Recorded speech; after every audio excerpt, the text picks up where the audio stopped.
as propagate this light would say, rock steady.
You're now in tune with near-death experiencer, Virginia Drake.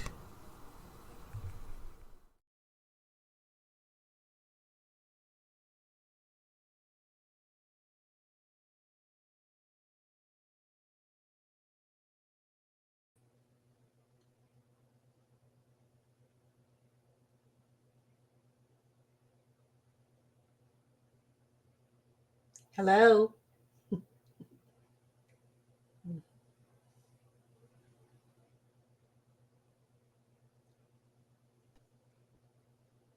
You're on, Virginia.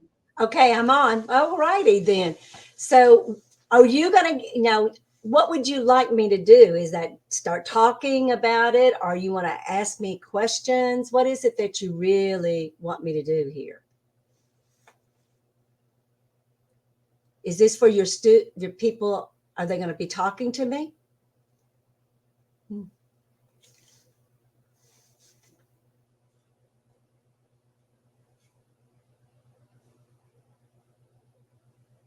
Your mic is off. There it is. Yes, please start how you will. Okay. Well, I don't, I'll just start about one of my near-death experiences. In 1998, June the 2nd, I had, well, let's go back. Let me go back. The week before June the 2nd, I had a farm and we had horses and we, it was a small farm, but we just had a beautiful, it was beautiful. It was a beautiful, beautiful house. It was a big house. We had pool, the whole thing. I had everything that everybody would want to have in their American dream. And I went into my den and I just was sitting down and the TV was on. And all of a sudden this man, he was on there, but he was oxygen in his mouth, nose, and he just looked awful. And he looked right at me and he said, "Don't get a heart transplant." And I thought, what? And he kept saying it over, but he was looking at me. And eventually he went, "Don't get a heart transplant." And I went, and I looked around. I'm the only one in that room, everything in that room. And there was nobody but me in the TV. So I remember saying, I raised my hand and said, "I will not get a heart transplant. I'll never do that. I walk 4 miles a day. And I have, I have a great life. I have a good health and everything." But the next week I was looking at one and I refused it. And that was the 3 days in that hospital is where I met Archangel Michael. All these angels came in, and there was another woman that was in there because they said if I didn't take the heart transplant, I would live only 6 months.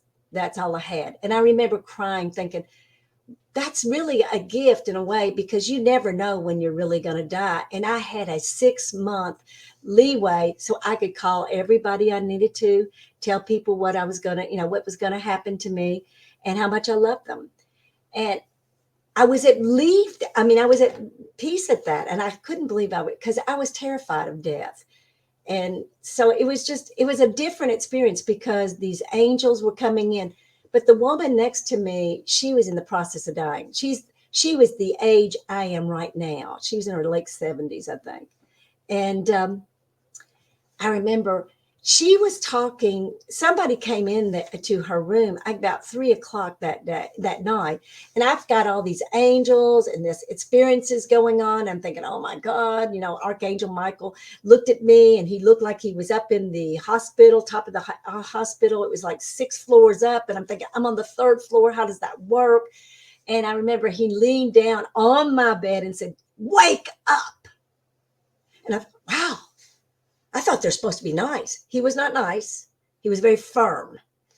And so I'm listening to this, but as that man, I assumed it was her son, he sounded just like the Learning Center or the Learning Channel, because I was a teacher. So I knew the National Geographic, and he was the narrator. He sounded just like the narrator. Well, that lady did pass. And when the morning came up, I mean, I've had all this experiences. I'm lost. I had never seen anything like that. Light coming everywhere, things moving. It was in a different world. I mean, I could, like, light would come through the wall. And I think that can't be possible, because being a logic person, you would think that can't work. That doesn't make logic in the world of man. So the nurse came in and I said, "Did she pass?" And she said, "Yes," like that. And I said, that's the weirdest thing. Was that her son? And he said, "Yes." And I said, "He sounded just like the National Geographic narrator." And she said, "That was him. He flew in from California to be with her." And that's when I went, it's real. And that's when my journey came into a different altogether. I remember my doctor, they told me I couldn't even get out of my bed. They said if I had gotten out of my bed, I'd have a heart attack right there.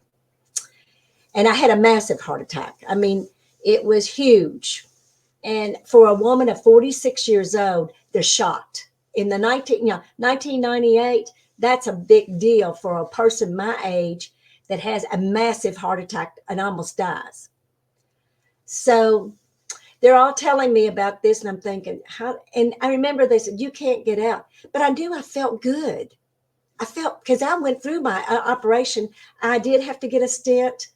I did, things that were going on, but also there was profound things in the emergency room when I came in, because I went first into Versailles. This would be my hometown, and they were all trying to do everything they could. I mean, they were scared. And I had high school friends there that were nurses and, and they just didn't know what to do. I mean, they could not believe that I was having this kind of heart attack at this age. But the week before, well, I think it was 3 weeks before, I'd had acid reflux, which feels just like a heart attack. And they told me, my husband at the time said, "I'm just going to call the doctor, and I'm going to get it straightened out, and we'll go get some more medication." And I was up in my bed, but now we had a hot tub, and I climbed into the hot tub, and I had excruciating pain, and immediately jumped out, and I vomited. And I kept thinking, that's a little weird that I'm having a heart attack. And well, when I told the doctors that I'd climbed into a hot bed, that they couldn't believe it. They couldn't believe that I didn't die instantly. I got out and walked up 3 more stairs, and my cats are the ones who really alerted me that I was having something strange, because my 2 cats were just staring at me, and I could see them, and they're really intense in my mind. What's going on? Because I thought I was having acid reflux, and all of a sudden a very sweet, kind voice says, "Go to the mirror in the bathroom now." And when I walked into my bathroom, my eyes were already rolled back, and I was in the process of dying right then. I jumped up. I ran down the stairs, because my husband at the time was talking to the doctor, and I said, I can't. You need to take me to the emergency room now. And he said, "No." I said, "Take me now." So when we got there, he parked, and I jumped out of the car. It was so funny, because you shouldn't have been able to do that. I walked in, and now I live in this town. So when I came in, they recognized me, and I said, "I think I'm having acid reflux, and I'm holding my chest and everything." And they look at me, big eyes, saying, "You need to go back now." And I thought, well, see, I'm such a celebrity here. They just recognized me. I had to go in. No, I was having a massive heart attack right there. So they got me, and that was one of my high school friends there. She was a nurse, and Pucky was her name, and she's no longer with us. But she screamed, "Oh my God, Jenny!" Well, because they know me as Jenny, not my Virginia is professional. Here it's Jenny. And they got me in it and got me, really put together so I could go to Lexington, Kentucky. That's Lexington right up there in Central Baptist. And they were waiting for me, and they ran in, and got me up. And what I saw there is I'm laying on the stretcher or on the table, and my cardiologist, I did not know him. He was a part, but you're so out of it at that time, something's bad going on. So what I had realized later, I was out of my body halfway and I was in my body halfway. It's very complicated. It's very difficult. It hurts because when half of your body half of your soul is out and the other half is in. So you're stuck. And it was very painful. That was the pain from my heart attack. And I remember he leaned over to say something to me, and his pen in his pocket dropped. And I saw it, but I'm laying down, I could see it. So I was wondering if they'll pick that up because it's sterile. And so as I was going through, I remember during the process of the operation, I remember I could see the bottoms, see his shoes. And he had Kohan shoes. Well, I used to wear Kohan shoes. And at that time, Kohan shoes were $300 a pair. And first thing I thought, I hope he put a booty on there or something. Because if I spit, put anything in there, my blood or anything, I'm going to have to pay for that. That's exactly what you think. Really crazy stuff. So I remember the nurse, after I was through and they put me into my bed and everything, and I'm still dazed, totally dazed, because I can't believe that this has happened to me at 46. You just feel like, oh, what in the heck happened here? Why did this happen? I was healthy, and then in less than 24 hours, I'm not. Here today, gone tomorrow. That's exactly how that works. That's what it felt like. I was here, and then tomorrow I was gone. So the nurses came in and I said, "Did that doctor wear booties?" And she said, "No, we didn't have time." And I said, "I saw that." I said, "Did you all pick up the pen that came out of his pocket?" She said, "You saw that?" He said, "How do you know that?" I said, "You've been laying down." I said, "Oh, I saw everything." I said, "Part of me was over the corner over here and part of me was over there." And I said, so I knew there was something going on. It was the same thing that happened when I went into my hometown ER. I could see half of me over there, but I didn't have an understanding of it. You just don't have logic to that. You can be here and over here at the same time. We were never told that we could do that. So why would you think logically you could? No, you can't. But you got to be very conscious about it because sometimes I can go out and I don't want to. So you got to be grounded. Grounded is the most important thing. But I had to learn all of that from that experience. So when that all happened and I walked out, well, the cardiologist literally said, if you don't get this heart transplant, you're going to have 6 months to live. And I remember the fear that ran through me was terrifying.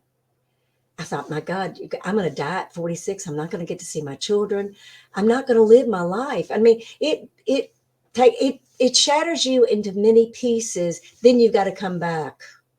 And it was difficult. And then the next thing I know, the nurses come in and they're going to put an oxygen tank on me and they're going to take me up because they said, we're going to put you up and we're going to put you on the one to walk. You're going to walk to make sure your heart's going to do the work. It can handle it. The treadmill. And I looked at him, I said, you're going to put me on a treadmill. You just told me I can't even use the bathroom here. I can't get up. And you're going to put me on the treadmill. They're going to kill me. I really thought they were going to. I thought, why do they want to kill me? So when I went up there, the doctor he was sitting up there, and he had his Kohan shoes, definitely. He's got this pin, and he said, get her on. And I was scared. And the nurses, though, when I got in the elevator to go up there, they said, just do everything. And they went like this, do everything. You're fine. And I thought, they're nuts. I'm dead. I'm dying right here. And another woman was in that elevator with me before I got up there. And the woman looked at me and said, would you touch me? And I thought, touch you? Why? I said, I'm dying. She said, that might be what you think. And I thought, oh, well, that's really, it just doesn't match. So I got up there, they got me ready for the treadmill, and I started walking, because I walked 4 miles a day at that time. So I was like, and I'd only been out for 3 days laying in bed. So I was like, I started, jogging a little bit, but I was still scared. Then all of a sudden they said, turn it on, turn it up. And I felt that come in, the energy came in, and I just started walking. And I was walking, and those nurses are doing this, and the doctor is furious. And I could think of what? Because he could not explain what was going on. Now, what they said is it was shocked heart. No, it wasn't a shocked heart. I was miraculously healed that moment. And after we got through it, he said, take her back down. Well, my doctor in my hometown, he came up there and he explained to them. He said, let me tell you about this family. They're a little different. Now, I never heard him say this, but when my son was 16 years old, he got Stevens-Johnson, which is one of the worst kind of diseases. They don't talk about it much, because you bleed from every orifice in your body, your eyes, your nose, your tail, everything, anything that's good. And he started bleeding out. And he survived. Only 800, there's at that time only 800 people in the United States had that disease, and there was 2 of us in Versailles, Kentucky, and one of them was my son. And that's when the doctors really, they knew they had something. So I called all of the schools where he was in high school, and I called the high school. I said, we don't know what kind of disease this is. We don't know. So they shut basically shut the, wait a minute. Excuse me. They shut the school down because we didn't know what it was. But when my doctor, my hometown doctor, said, okay, I'm going to call some colleagues. And all of these doctors he worked with, or they all went to college together, and they did on the computer, they all sat down and they discussed it. So they gave him steroids. We didn't know if that was going to work. But Brian did walk out 3 or 4 days later. But let me tell you, it looked the most horrendous thing I've ever seen. It looked like his lips were put on a grill, and he had black lips. He had, his eyes were white, red and black, white together. He had marks on his body. His fingernails had already started doing different, I just can't explain. It was horrible looking. And I thought, is this child going to ever come out of this? Well, with the steroids, it did. But that's when my doctor, that's why I'm bringing you back, because my doctor's sitting in my room. I'm having a heart attack, or had one, and now it's almost miraculously healed. And that's when my doctor said, wait a minute, this family's a little bit different. And that's when I heard it for the first time. This family's a little bit different. And also, I'm AB negative. So AB negative is a big deal. It carries a lot more copper energy. So that's why I'm electrical, and I can do electrical, within my body. So 3 days later, after that hospital stay, I walked out, and I remember one of the nurses said, don't ever come back. You've given us hope. And one nurse walked down to my car, put her arms around me and said, this is the most amazing thing we've ever seen. And I got in my car and went home.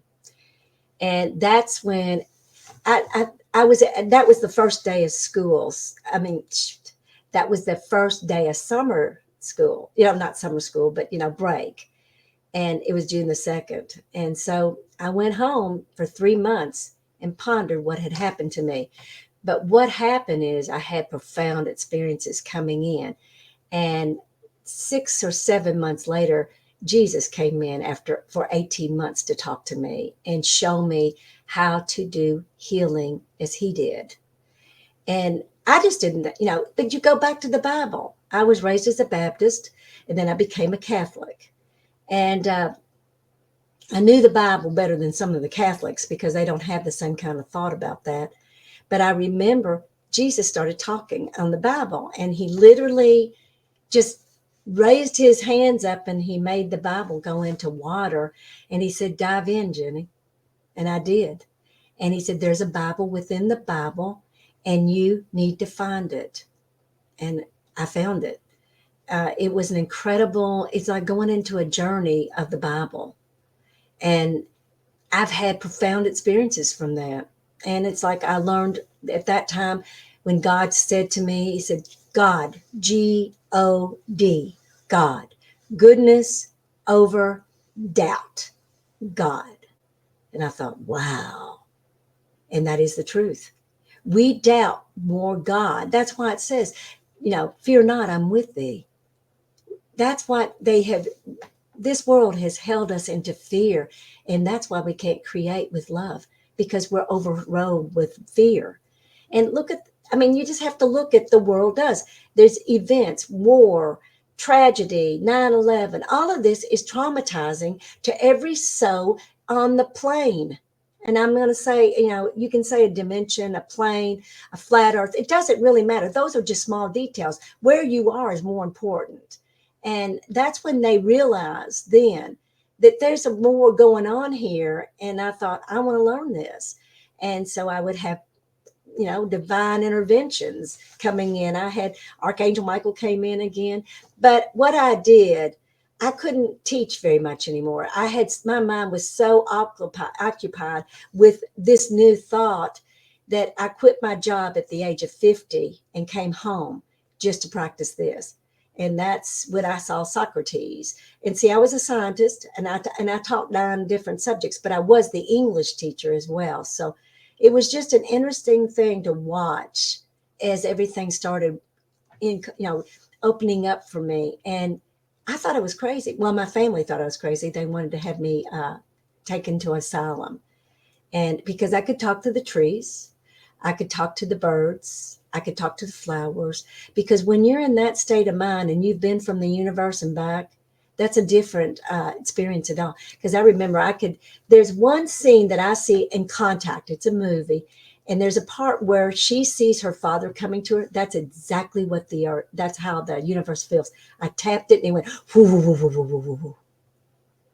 And I'm sitting on the earth, but I'm having this experience. So it stayed like that for probably about 5 years because my family thought I was crazy. They didn't want me to talk about it. And all I wanted to do was talk about it. I had, like I said, these entities they're not entities. They're characterizations. I don't know if that was really them or if it was really a part of my own soul, because you can get caught in a collective stream in the universe and you might think that's who you are, but you're just being connected to the collective of that. I had to look at all of these things because you just don't think about that because it's all energy. Everything is energy. It's all frequency and vibration. So when you really learn how to do this, I can come in and out.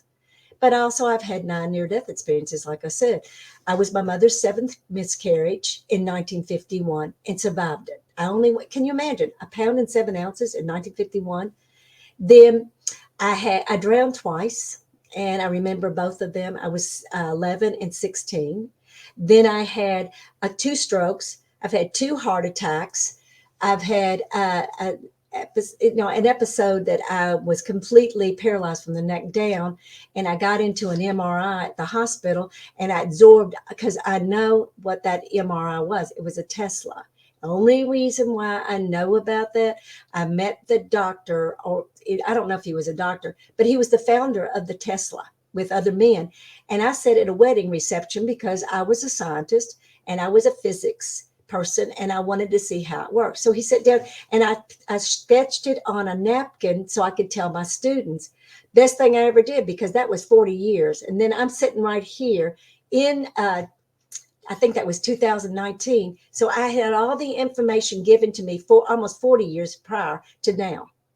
And I remember I went into the MRI, I got so excited, I just started absorbing the particles of the magnetism and the electricity, because that's what an MRI is. And I sucked it in. And the technician sat and watched it. And when I got out, I was total white light. So I knew. And I was healed in 3 days. So that's how it works. And that's the importance of, we are electrical beings. Until we understand how this electricity works, you're going to be always, you need to be grounded.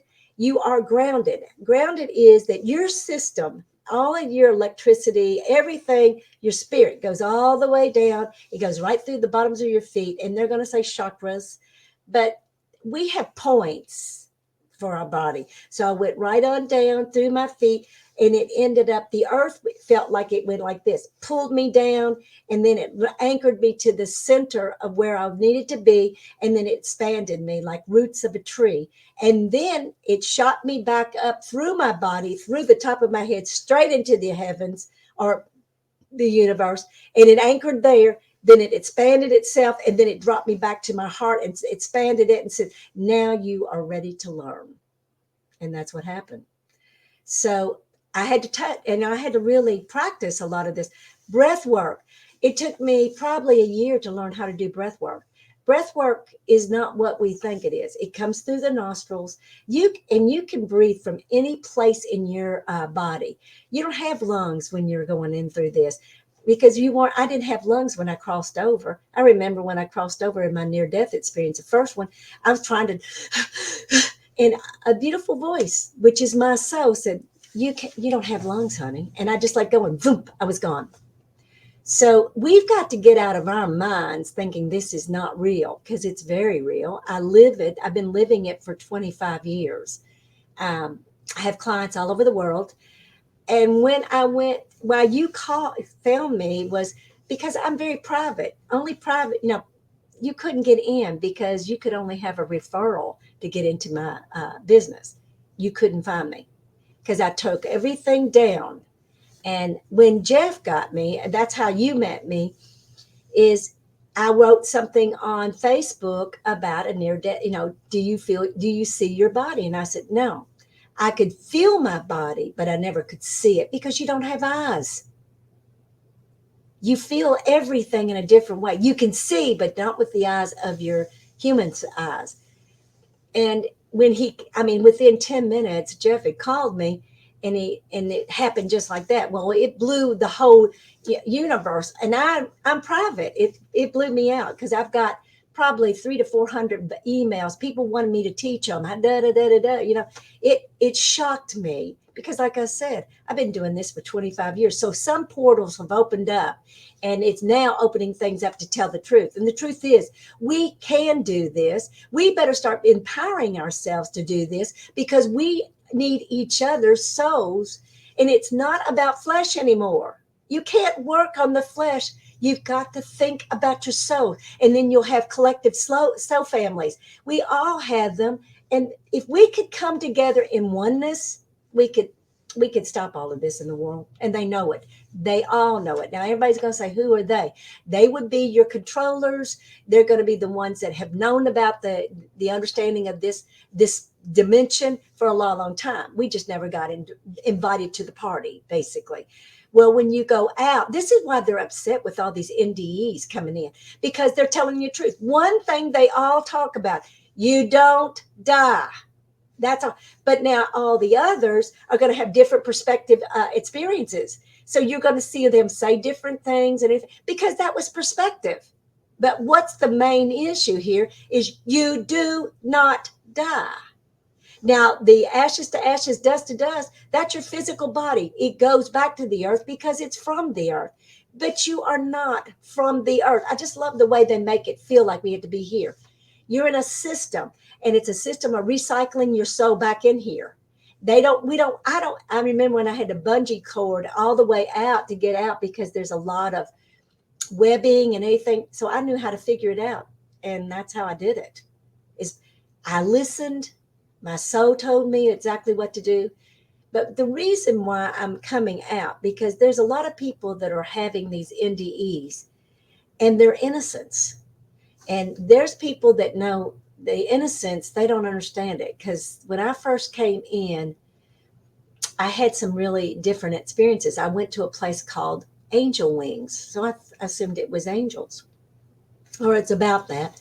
And it was all about the geodes. And you can feel all of that, all of the amethyst and all of that. You can feel them. Well, it was when I walked into that place, they started raining, like, ooh, that's vibration. I was brand new. So this man came in and he said, "We've been waiting for you." Freaked me out. I'm going to tell you, that freaked me out. Then a woman came out and took me back into their other room. And she said, "I've been watching for a long time. I went to high school with you. And I live right down your farm." And I thought, whoa, what?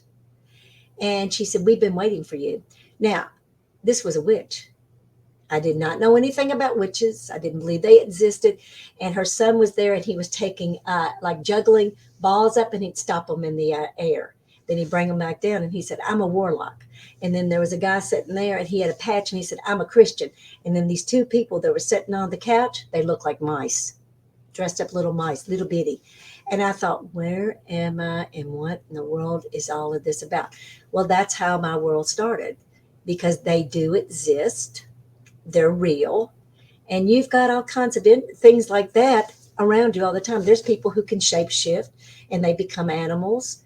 That's no different. I mean, that's going on right here, right now. But if you don't have the eyes to see, you'll never even know that they were right next to you. I feel them. And when I feel them, I know they're either going to be something that's going to be something I need to walk away from, or I can connect to. You have to be very conscious. There's so much going on. There are people walking right up by you, and they're taking your essence. And that's why you feel like, and I call it vampires. They're breath vampires. They're not looking for your skin. They're looking for your essence. And that's your soul. And they don't care. And I sat and watched it. Because when I was 60 years old, I decided I needed to experience myself. So I tried to do ayahuasca. I did shrooms. Not good. I didn't like either one of them that much, but it wasn't ayahuasca. This was a shaman that came in from LA.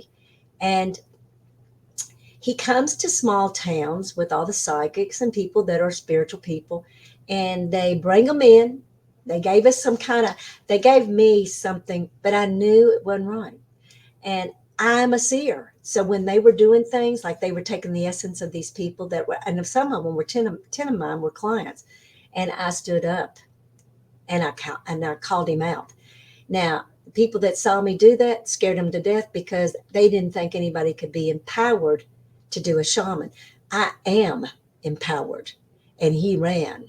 Because when you're no longer afraid and you know who you are and who the spirit lies within you, you're not afraid anymore. And he left. And I knew then we're in for a real ride, because they're coming into small towns. They're doing everything they can because they need the essence. That's to build them. It's not dark.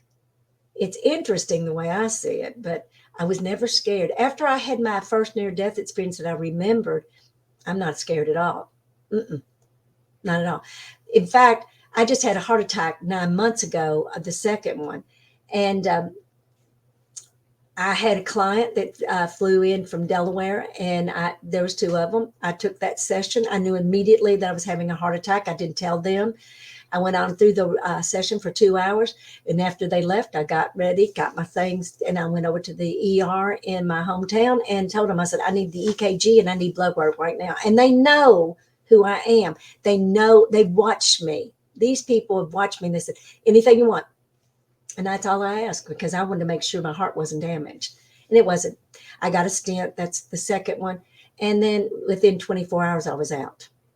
And that's how it works, because if you're not in fear is what causes more diseases than the disease itself, because of the fear you riding over it. When they tell you you're cancer, because I've had cancer.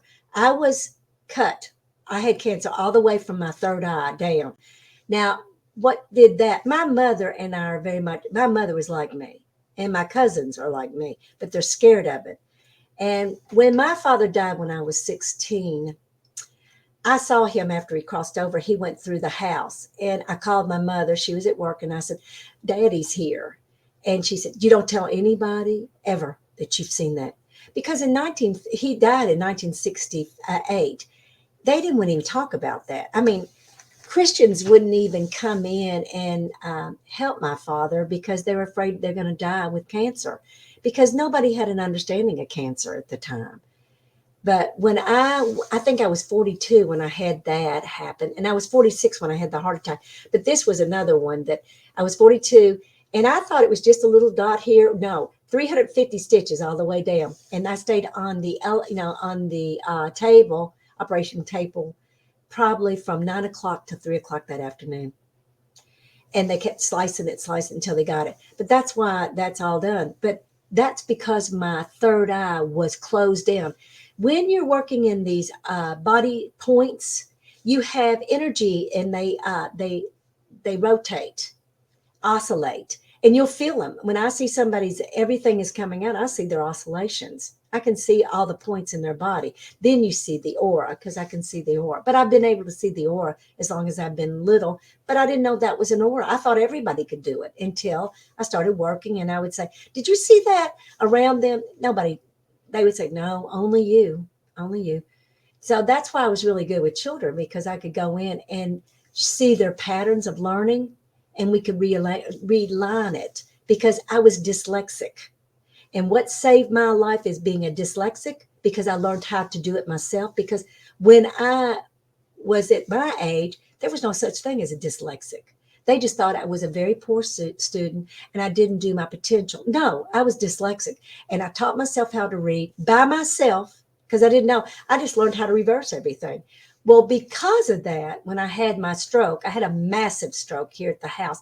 Did not go to the hospital, did it myself. It took me about a year, but I did it. And it was weird, because I felt it. It felt like warm blood running all the way down inside my body, all the way down to the end of the heel of my foot. And I thought, wow. And I knew, because that I was in my kitchen and everything went slow motion. When you're in slow motion, like a lot of people, when you've had a car accident, you go into slow motion. Then you come back real fast. That's because your soul is already out trying to literally keep you safe in a way. And then you come back really strong with your heart, with your energy back into your body. So I sat down, and I had a client with me, and she sat and watched me for 2.5 hours. I stood in my kitchen, and a voice would say, you need to bend like the trees. And I would bend. But the first time I saw what was going on, I looked up, and I thought I'd been hit by lightning, because lightning ran through my entire body because of the stroke. And so it took me about 2.5 hours to do it. I got back up. She said, are you okay? She was asking me, do I need to go to the emergency room? Do I do this? I couldn't, because I was halfway out and halfway in. So when she would say things to me, it would be, you want to go to the ER? And I go, it's devastating. I don't know how to explain this to you all. If you've never had the experience, but if you have, you'll know what I'm talking about. Now, a lot of people said from their NDEs, they didn't feel pain. Oh my gosh, I did. Because I knew coming back into that body was horrendous. It's very painful. Coming back into pain. So when you're out, you don't feel the pain, because you don't have a body anymore. So the minute you come in, for me, it was excruciating. So I did that, and my life changed right then, because I could do it. And I knew how to work with it. I worked with everything. I arced everything over, and I healed myself with a massive stroke. And I even had to do a radio show the next day, and I did it. I told the whole group. Now, I had an excruciating headache. I could talk, but it was a little bit. By the 24 hours later, though, I talked like this, blah, blah, blah, blah. But I still worked, because they could feel me over the phone or the computer, that I was so strong in my energy.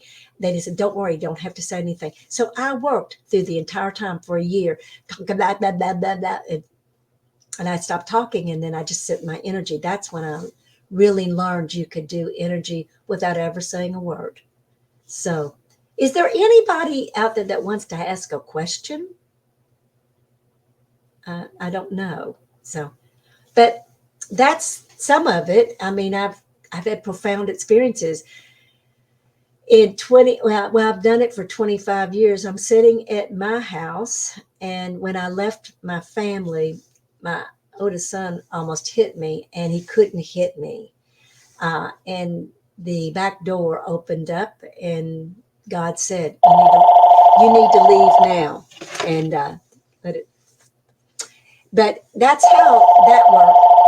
I'm sorry that I can't stop it, but that's how it all works. You know, it's so much different than you think. And I'm blessed. I'm blessed that I have an understanding of this. I'm not afraid anymore. I'll stand for people when they are hurt, because I always follow the underdog. And we're not a flesh. We've got to get over being flesh. We better bring our spirit back in, because they have used our flesh to go against each other. The flesh is not real. The spirit is. And the vessel is just holding it. And when they tell us that we have culture, that we, all of that, that has been programmed and given to you from your generations, but that doesn't mean that's you. If you follow through, you can change your generation simply by being very clear on who you are. And that's what my family, they didn't like, because I was going in and changing things. So it's an interesting thing to watch and to experience, especially if you thought people loved you. They don't, because you don't match anymore. I remember I was very renowned in my small town. I mean, a good teacher. I was very community person. But when I kind of got like this, they would not come to me. They were afraid of me. I remember when I went to the Kroger store one day, and one of my mother that I taught her son, she walked over to me and she said, "Can I ask you a question?" She whispered it. She said, "Can I ask you a question?" She said, "Can you see dead people?" I said, "Well, sure, I do all the time." And she said, "My father came back to me and he told me I was going to have a tumor of cancer, but I would survive it. And let me tell you, that happened to me. Do you believe that?" I said, "Absolutely. Your father was warning you, and ahead of you, so you wouldn't get so scared." Yes, it does work. The people that loves us, they won't come back. I have a lot of people say, "Why won't they come back?" Well, if you're sad, why would they want to come back to hurt you? They want to get together with you, unite with you. They don't want to scare you or upset you. Because my mother came back to me. I was in my angel room, and I was just sitting there, and I felt someone enter the room. And you can't. This is why they say the veil is thin, because it is. It's like a curtain. It just opens up. And my mother walked in, and I didn't see her. I felt her. And she walked up behind me and put her arms around me and said, "Please forgive me." And I said, "You were forgiven the minute you ask." And that was a great conversation, because my mother and I, when she was always afraid, because she almost lost me. And this would have been it for her. If I had died, she would never had children, and she wanted a child. So guess what? She held me in her womb. And I know this because I went back into her womb to find out what is the trauma that I had with my mother that I can't work out. I mean, no matter what, we were always just like this. In fact, I made a lot of poor decisions because I wanted to make her mad. And it hurt me. And we've got to stop. You've got to understand, anything that you're going to do, it's going to come back to you 10 times more. So you've got to be very conscious what you're doing. And I remember when I went in my mother's womb, she had a hold of me, just holding on. And I'm trying to swim out of it. I went out. Well, that's why I was 7 months delivered, because I wanted out. And then I survived. So, I mean, my mother and I were mad at each other for many, many years. And then when I saw that she wasn't trying to harm me or hold me back, she was trying to save me. that opened up a whole understanding of my mother and her. And then she started coming in. She comes in. She died here in my house. And I have clients that fly in, they stay with me for a weekend, and she'll tuck them into the bed, and I won't ever tell them unless they'll come in and say, I said, how was your night? How did you? Well, it was really strange, but somebody felt like they were tucking me in. I said, oh, that's my mother. And, this has been an experience beyond, and it's not crazy. I live it every day. So we have an opportunity to get out of our own way and find the goodness in God. And there is a supernatural God. It's not the image God that everybody sees. It's supernatural. I talk to the trees. Everything is alive, everything. And the colors are totally different when you're in over. It doesn't have the same resonance of the colors. They're much brighter. They're much wide. They're alive. Colors talk. So we have an opportunity here to really understand the real truth of the Holy Spirit, whatever you want to call it, your soul, but it's real. And all I'm doing is talking about it and telling you whatever I can do, you can do. But it's work. Like I said, I've been working on it for 25 years. And if you can't get out of your own mind and rest your mind, empty your mind, then you're not going to get it. And they've got everything going on. Think about it. TVs, phones, everything. That's electrical. When I first woke up in my near-death experience and I remembered, I had to take all the electricity out because I was absorbing all the remotes, batteries. I could suck them up and they would go up and I could feel them go through me. So I had to be very conscious all the time. So I had to put all of my electrical plugs plugged up so I never could feel the energy until I learned how to utilize it. And you can utilize electricity. I did it with an MRI and magnetism. And that's why I said gravity. Well, this will be thrown. Gravity is not real. It's magnetism. It's electricity and magnetism that holds down the gravity. They're not telling you the truth. That's all I got to say. If you better find out what the truth is, because the truth is what sets you free. And if you're ready to wake up, then you need to start looking at and going down. I went down to the depth of everything to find out if it's real or not. And I found out most of it that we've been told is not real. It's illusional. And I won't live in that illusion again. I live this way. I've been living like this for the last 25 years. And I don't have, I have my own private business. I don't have a job. And when I quit my job as a teacher, I quit in the age, like I said, age of 50. I haven't had a job. This is my job. And I remember saying to God, I said, I don't want anything but to serve you. So I don't want to have 2 or 3 jobs and then work you. No. And I've never had that. I've never been without money or abundance, because I tell everybody it's abundance. When you ask for money, you only ask for one stream of energy. Why don't you ask abundance? Because it is amazing when stuff comes in. I used to have people that would just leave things at my door, or when I was really working, sometimes 12 and 13, 14, 15 hours a day with people, I would have somebody that would fix a meal for me, and they'll set it out in my front door. It was so kind. It's beautiful when people really recognize who they are, and we can heal this earth. We can heal these people. We can heal ourselves. But if we don't know that, how are we going to change anything? We can't, because you're still living the same lie over and over and over. And you got to remember, you do not die. So that's pretty much what I'm telling you. And is there anyone that has any questions? No. It might be over, it's shocking. Yes. Do you see the questions on the screen?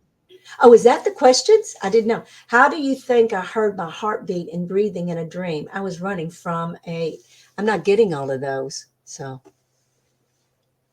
running from I felt the pounding of my heartbeat in the dream. Oh, absolutely.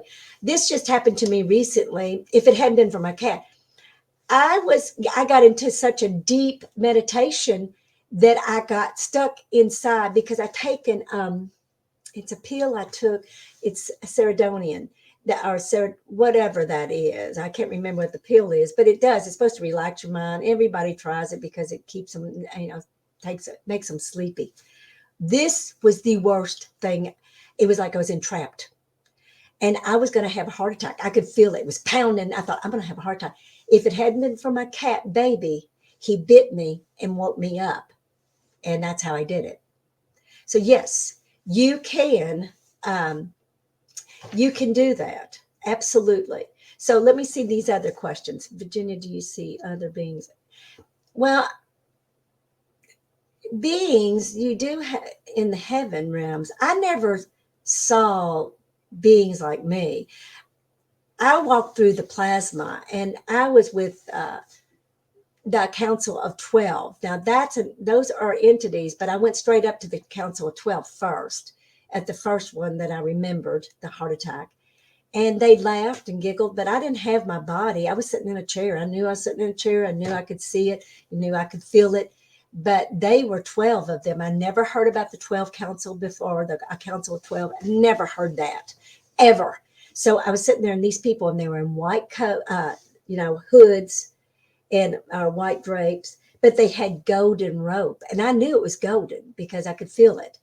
And they would have their heads down, and you could never see their faces, but you could hear them. And they would talk like a choir and at one voice at the same time. That's what the universe is like. It's two things, but they match one. It's wild. It's because I had a deep meditation, and I went back out into the universe. And the next thing I did, I remember I'm looking down, and it looked like puddles in my feet. No, that was the oceans. So we're giants in the universe. And they talk about giants in the Bible, but we are true giants in the universe because we're much bigger than what we show. We're pushed our our souls back into our little bodies. And that's pretty uncomfortable when you're this big.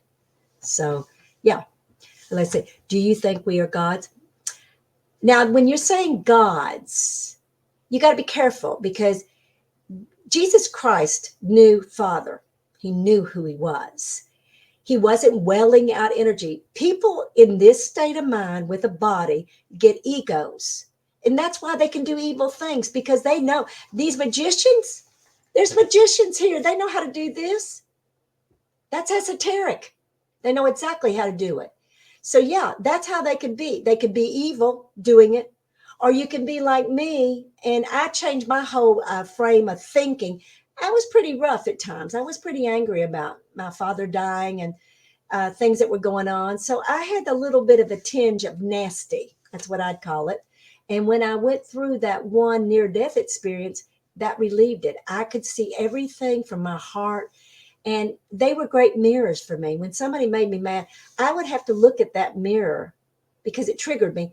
And I found, where is that in me? And I always say, one finger pointing, three fingers pointing back.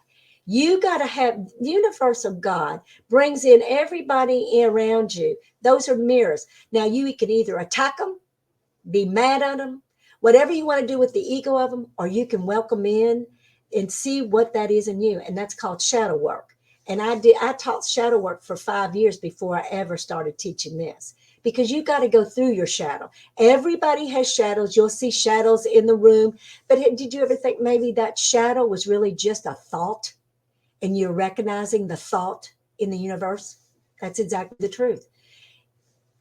Oh, I loved shadow work. I work with people with shadow work, especially kids. I do still work with kids. I work with ADHD. When I ground them, they're not the same, because ADHD is not what people think. It is so much electricity that's going through those little bodies and those little minds. That's why they act the way they do.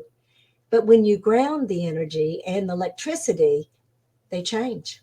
They don't have to have medication. They have now grounded, and you continue, because I work with one child that's now she's there. I mean, she started with me at 7, and now she's almost 19, and she always comes in and says, I need to talk to her because she needs to ground me. So they do know. I didn't see that. What was the question? I didn't see it. That's why frequency affects us so much. Yes. I mean, I can't touch my cell phone because it goes all the way through me. Like I said, I got to be careful. I'm better. I'm so much better because when I first woke up, I was, like I said, taking all the batteries out of the remotes, and I had to be careful because I was taking it into my brain, and I could see it when it was going up like this, and I kept thinking, "Is that wrong?" Well, it's not the greatest thing if you can learn how to release it. It's all fine, but yeah, that's how it works. So. Do you ever go in the same place the body does? Yes. When I went out of my body the first time at the heart attack, or the one that I remember, yeah, I went to planets. They said it was planets, but planets really are vibration. They're not little square, round things. They're vibrations. Everything in there, stars are vibration. Everything is vibration or frequency. And so when I went out there, I went to all of the planets, or that's what I thought it was, because you've been trained to be in the planets. And now remember, when I came back and I started doing my research, that was vibration. I wasn't going on a planet. So yeah, and there is the curve that they're talking about is called the fish. It's a fish curve. It's a, when NASA uses that, it's a curved window. They're very clever, but if you don't want to believe it, fine. But don't get yourself caught up in a lie. You better find out if at first what the truth is. And that's why I did it. I wanted to know what the truth is, all the truth. So that's how I did it. Is there any other questions? Having an out-of-body experience it's no different. Everybody daydreams. That's an out-of-body experience. Because, when I was a teacher, on spring, when it would come in, all the kindergartners, I had 6th, 7th, and 8th graders. The kindergartners would be out playing. And the next thing I know, I have bodies sitting there, but they were somewhere else with the kindergartners. And you knew they weren't present there. That's an out-of-body experience. Daydreaming, that's an out-of-body experience because you're not in your body. It's not major, big deal. But if you don't train yourself, you might go somewhere else. You gotta be aware, because it's a thought that goes in like that. Yep, that's what you can do, but it's practice. Fish eye glass. Okay, fish eye glass. Okay, is that what you're talking about for NASA when they do that in the rockets? Because the rockets don't go up. They're hitting the firmament. And I'm going to fall on that because the firmament is real. It's right in the Bible. It sits right there. But they don't want you to know that, because all those rockets are shooting off. If you really understand it, they come right back down. So nothing. Do your research. I'm not going to sit and tell. I did it.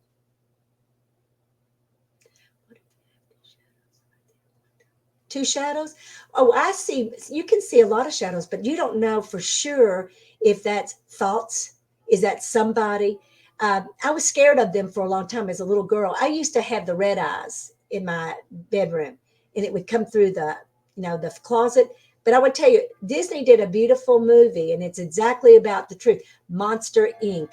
They're telling you the truth because they go into portals. Those doors are portals, and that's how they would come through my closet. I had a friend that called me and said, you got to get in here and look at this. And that's portals. Doorways, entranceways are all portals. And you should either, you don't have to close them, but you bless them as you go in and you bless them when you go out. That's how you keep it clear and clean. Anything else? Nope. Oh, yes. I'm in 4 books. That's why I won't ever write a book. I've been on 4 books, and I have a really dear friend. Her name was Patty Starr. She was international ghost hunter. And I used to work with ghost hunters all the time. And she took me to a place, and we ended up going down in the basement. And I was standing there, and I just put my hands out, and 2 orbs stood in them. And I'm just talking to them and boxed them up. And they got a picture of it. And they're just spirits. They're energy balls, basically. But I used to get those when I would be, if somebody came in, because everybody comes here. I used to have 3 offices in Kentucky. And then Spirit said, go home. And I live on Angel Avenue, you all. I was raised here since I've been 8 years old. So when I say that, people go, Angel Avenue. Well, but all my clients come in here. In fact, I've gone through 3 couches because this many people sit in here. And they'll see it. I'll see the orbs and I'll just pull them up. And I said, they're trying to talk to you. And sometimes they're coming in to give you information. Sometimes they just enjoy coming in and feeling the energy. I mean, it's not like they're trying to do something bad. Not at all. No, it's an interesting thing to watch them. So yes, I have done that. Yes, the Mandela effect is real because I even experienced it myself in the Bible, because it said the lamb and the lion set together in that in peace. Now, go look at your Bible, because I've got 4 Bibles here and I went back in. Now they're saying the wolf stays with the lamb. No, it is not. It was the lion. So they know how to flip it. If you have energy, you can move anything you want to, if you understand how to do it. That's magicians.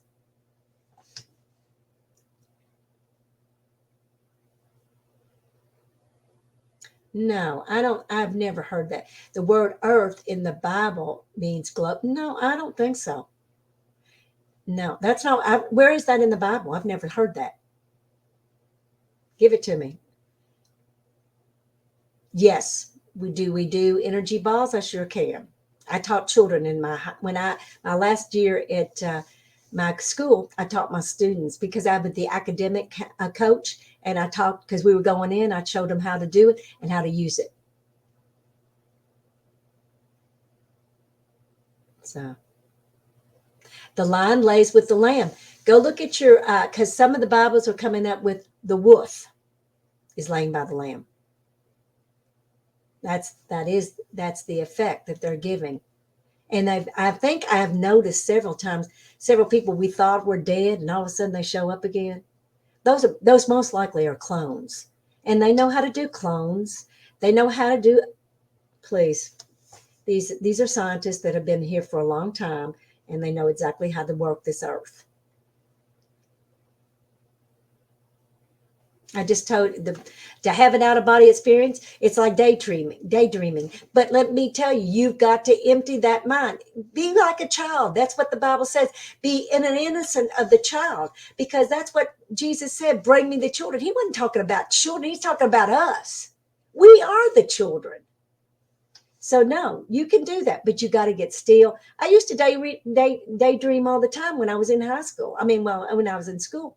And I remember when I was in the 5th grade, literally, I must have been out and I came back in, and there was all this on the board, and I couldn't understand it because it was it was multiplication. I'd never been introduced to multiplication because I was out so long.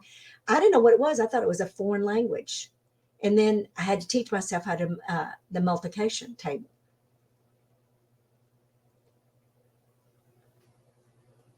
That's pretty an interesting thing when you know. What I do a lot is I go into a really good meditation, and I've gone back into my schooling. I've sat in my own school room, and there was something that was very traumatized with me. Wolf dwells with the lamb. Now the wolf dwells with the lamb. That's how they're changing things. But when I go back into my past, but I'm going back to review it. That's what my company's called, revisions, to review it again. And I went in, and I was in the 5th grade, and our teacher was Mr. Durr. And we were all, I guess, programmed not to get upset about anything. And the Catholics and the Blacks were just coming into our schools, and they were integrating. And Mr. Durr did not like Catholics or Black people. And he would beat these 2 boys up almost every day. And we were horror. We were dumbfounded. Well, we weren't. We didn't even know what to say. We're 5th graders. And I think he depressed us down so low that we couldn't think about it. I never told my mother. But now when I started going back and looking at my school, I saw it.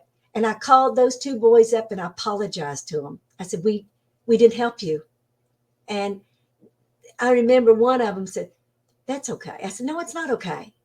We missed the mark on that one. And that's what a miss the mark means.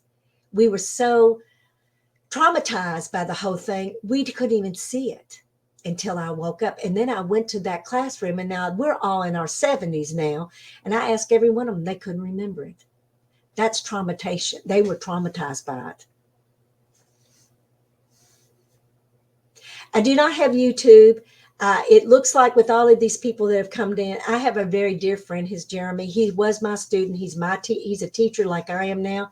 In fact, he's working with me on all these people that have come in.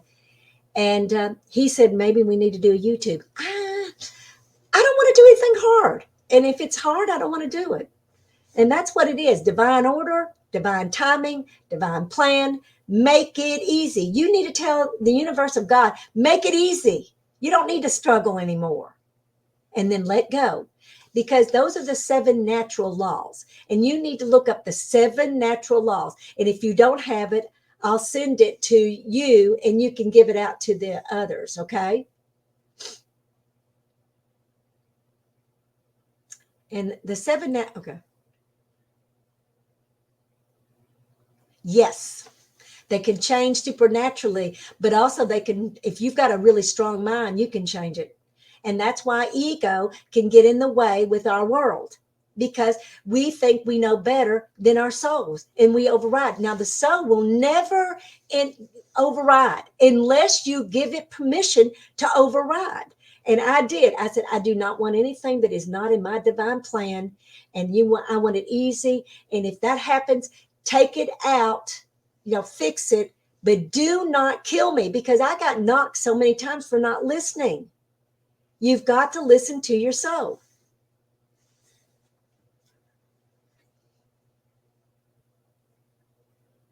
Anything else?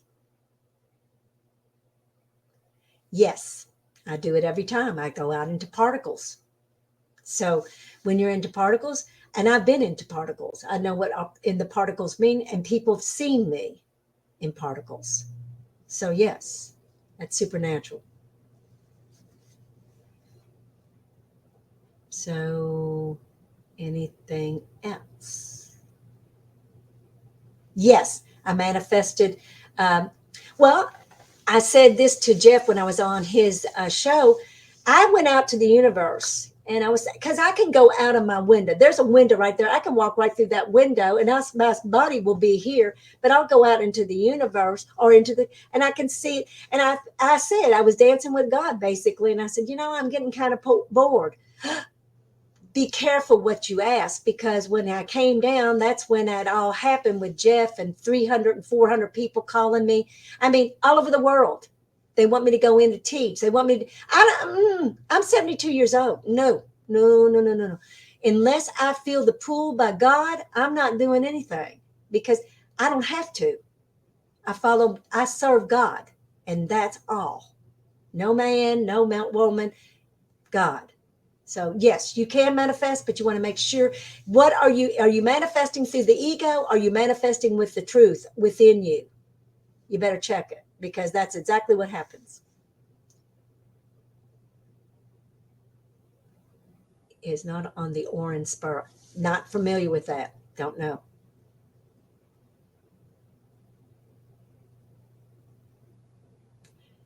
No, I'm not familiar with that word either. SAGI, I'm not. I'll have to look that up. I don't know what that is.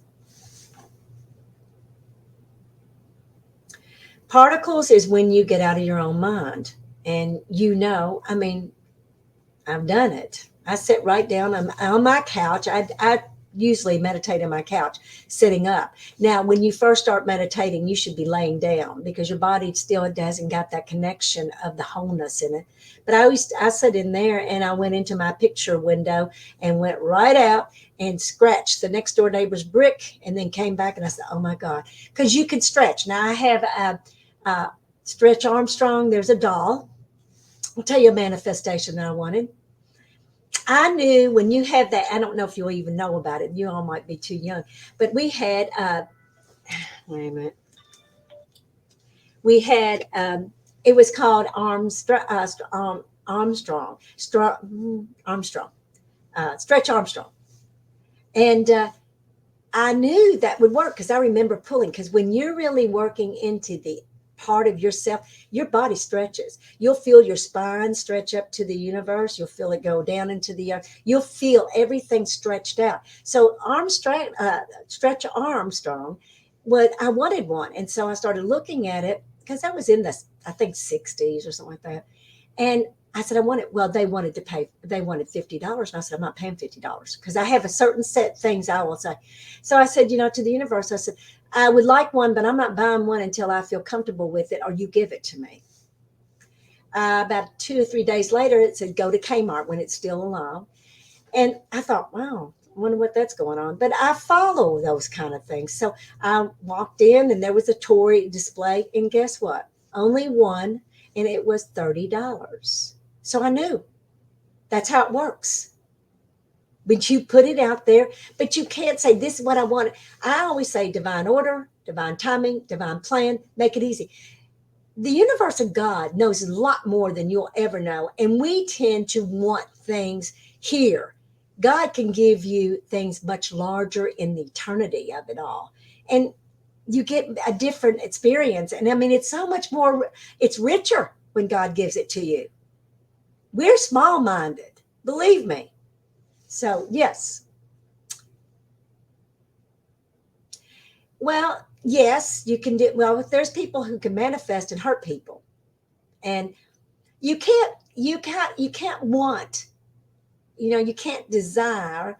You've got to listen to God. And when I need something, and this is truth, I said, I really don't want to go to the grocery. I wish somebody would just come in here and bring me something. Sure enough, people said, I don't know what it was, but I felt you. And I felt like I had to come by and give you something. You needed something like food. And I said, well, thank you. I remember one day I was standing in my kitchen. And when I left my husband, I only had 4 plates, 4 glasses. I mean, we had a lot of stuff. I left everything except the little bits that I wanted. And I had 4 forks, 4 knife. And I remember standing there because I had some beautiful stuff. I mean, crystal and stuff, because we did a lot of parties and gatherers. And I left everything. And I remember one day I was just feeling it. And I was standing in the kitchen. I knelt down to my knees and I said, I'm glad. I will give anything from you. I would lost everything because I know what I found is more than I've would ever have here.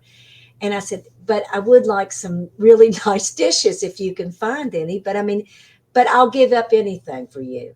And about a month later, I had a client that called me and said, my daughter, because she was in Virginia, her daughter was in Lexington.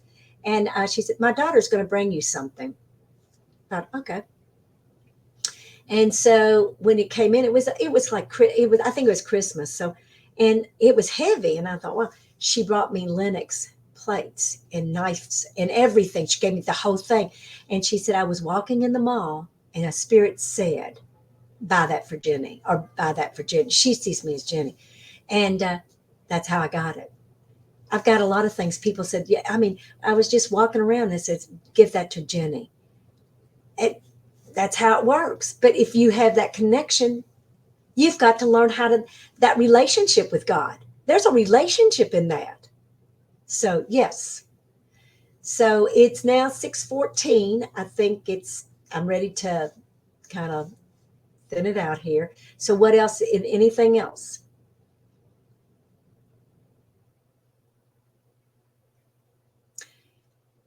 God was amazing, but I had more of the experience. Well, like I said, the day that God came into my house and I was sitting on the couch and he came in and now I'm going to say he because I'm old and that's the way we were trained, but God does not have a gender. Doesn't exist. He's light and he's intelligent light.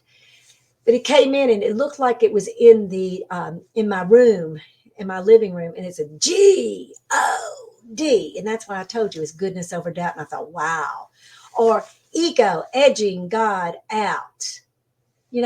There's things that are going on. Everything God does is easy. It's simple. It's not complex. If it's complex and it's hard, Stop right there. You're not running with God. You're not working with God. You're not having a relationship with God. You're working in the hard world of the world of man. That's it.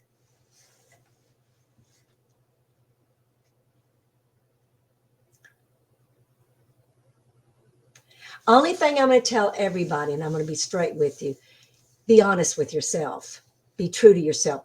It's not about anybody else but you, because if you're not dealing honestly with yourself, you're going to get diseased. You're going to get hurt, and you're not going to be honest with yourself. Then that means you're not honest to the world. You're not honest to the people. You're hidden. These messages are inside. So get real with yourself. Get honest with yourself and be true to yourself. Thank you for joining us, Miss Virginia, and everyone else. This is the end of the broadcast. Thank you. Have a great day or a great night, Virginia. Thank you for your message. Thank you very much.